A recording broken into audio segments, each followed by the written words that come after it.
If I asked you to describe the purpose of a teacher, what would you say? Most of you would probably say that the purpose of a teacher is to teach, right? If I asked you, what are they teaching, you'd probably say things like math, science, literacy, academic subjects. But to describe teaching in this way ignores the more nuanced responsibilities of a teacher. Tonight, we are going to look at moving beyond what the assumed purpose of a teacher is to create a more comprehensive explanation and discover how we can best support our students.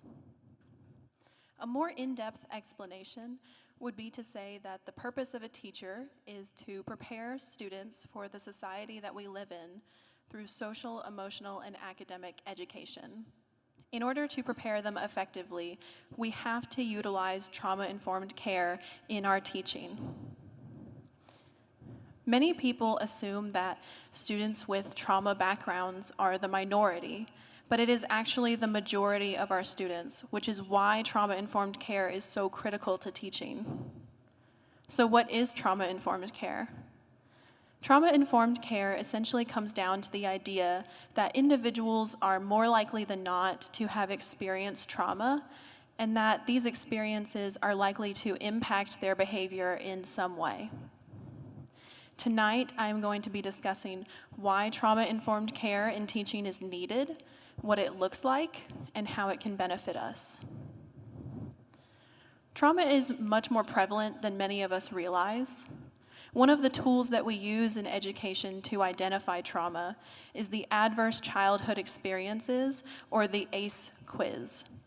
An ACE quiz is a 10-question quiz that totals the cumulative number of traumatic experiences a child has gone through before the age of 18. We use these scores to inform teachers about the kind of trauma and stress students are experiencing and how we can best alleviate that in the classroom.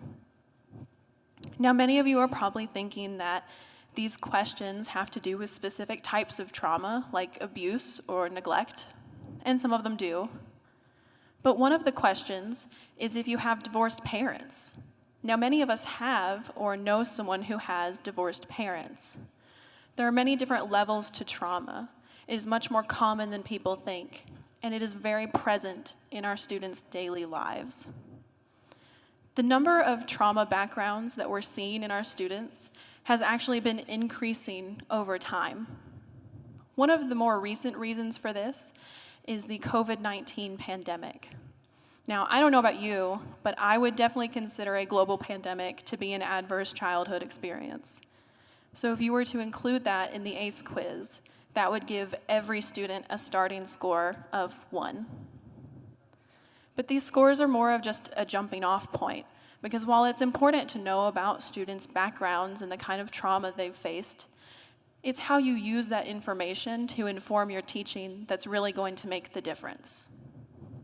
The great thing about trauma-informed care is that you'll have a plethora of strategies and practices incorporated into your daily teaching to support students with known trauma backgrounds. It will also help you create an inclusive environment for students with unknown backgrounds, because it is unlikely that you're going to know every student's history the second that they walk in on that first day. So how do we implement trauma-informed care? Well, one of the ways that you can do this is by implementing social emotional learning, or SEL, into your lessons. You can do this through directly teaching emotional regulation strategies, such as breathing techniques like box breathing or rainbow breathing, or you could utilize things like read-alouds. Read-alouds are a great tool to use because they can be used to integrate SEL principles into existing literacy instruction, which is going to make it a lot easier to implement SEL in your given instructional time.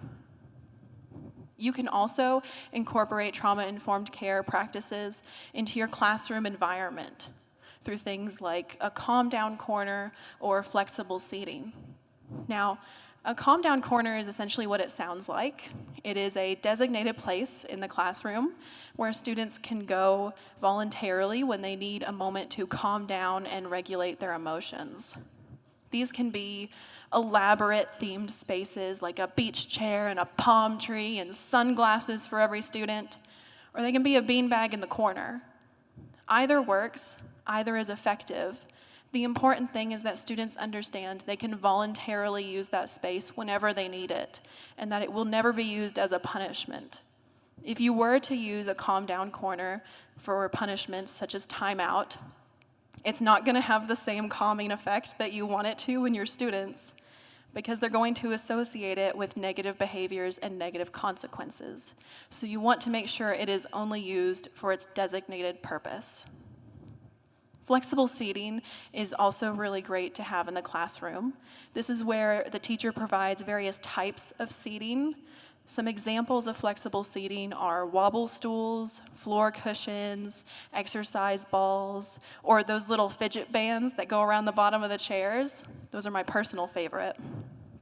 Not only does this give students some freedom of choice in the classroom, which can help them feel more comfortable and confident, it also allows them to discover what kind of learning environment they learn best in.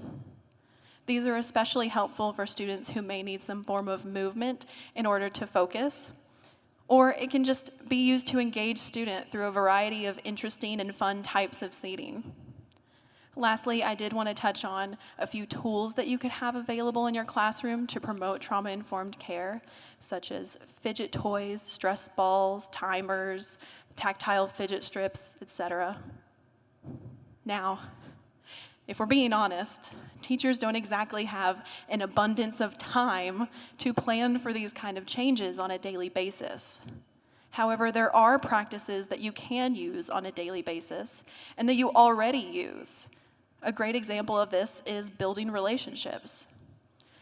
Building relationships is one of the most important factors of trauma-informed care, because strong relationships are one of the most important factors of resilience in students who have experienced trauma.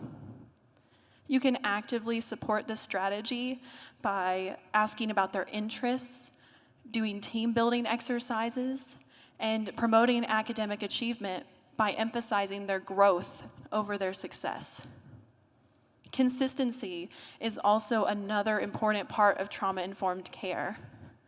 Consistency gives students that security and that routine in order for them to feel comfortable in the school environment.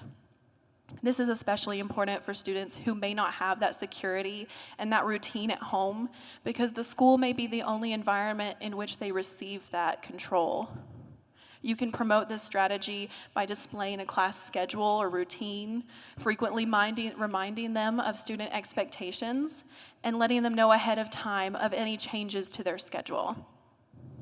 One of my favorite strategies that utilizes consistency is called predictable positive attention, which is where you emphasize routinely giving positive attention in reward for positive behaviors, rather than giving negative attention for negative behaviors. Now, you've all heard teachers talk about how students act out because they want attention. Well, they do. But the reason that they do this is because they know if they behave a certain way, they're going to get a certain reaction. And in their mind, negative attention is better than no attention at all, because it's predictable. Instead, if you use predictable positive attention, you might give them more positive outlets to express their need for control. So if I were to have a student and I said, okay, go work on this, I'll check on you in a little while. Well, how long is a little while? I don't know. That student isn't going to know. They have no reference of time for how long they need to do their work or how long it's going to be before the teacher comes back. So they're going to act out, so the teacher has to come back. Instead, if I was using predictable positive attention, I might say something like, okay, go work on this, I'll come check on you in 3 minutes, and then maybe flip a little 3-minute timer on their desk. Saying 3 minutes and using that timer is going to give them a reference of time, so they know this is how long I need to work before the teacher comes back. You can further support this strategy by having them raise their hand, coming and tapping on you, coming up to your desk so that you ensure you do check in with that student after those 3 minutes are up. It is also important that when you check in with the student, you reinforce that positive behavior by praising them. So saying something like, "Great job, thank you for waiting, I appreciate your effort." Something small, something easy, but it's something impactful. Because using predictable positive attention is going to give kids that consistency, that predictability that they need to feel safe and comfortable in the classroom without having to resort to those negative behaviors to get it. All of these strategies and practices can be used to support students with known complex trauma backgrounds. But it can also be used to create an inclusive environment for students with unknown backgrounds. And this benefits everyone involved. Not only does it help your kids develop skills like empathy, teamwork, independence, confidence, it also helps the teacher. If you have a trauma-informed classroom, or better, a trauma-informed school, you're going to feel a lot more secure and a lot more comfortable working with student behaviors that are seemingly less predictable or easily mitigated. It's also going to allow you to help you support your other teachers in your grade. If a teacher doesn't know how to work with a student behavior, or maybe they've never seen that behavior before, you can help them because you are trauma-informed. Solely teaching academics is no longer enough. We have to look at students' social and emotional needs in order for them to achieve academically. You can implement trauma-informed care through various types of long-term strategies or make small intentional changes to your daily practices and classroom environment. If you're unsure of how to create a trauma-informed classroom, I encourage you to reach out to your administration and your school counselors and ask for any resources they have that may help you. Trauma-informed care is meant to support teachers in achieving their purpose of preparing students for the society that we live in. And that is a really daunting responsibility.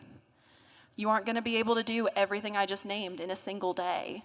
And you may have days where you feel like absolutely nothing you had planned is working. And that's okay. This is not a perfect model for you to just take and apply to your classroom. Each classroom is a unique amalgamation of personalities, behaviors, experiences. What works for one teacher may not work for you. You have to work on practicing these strategies and these examples over time to see what works best for you and your students. But if you put in the time and you put in the effort in making your classroom trauma-informed, I guarantee that you will see a positive impact on each one of your students' lives. Thank you.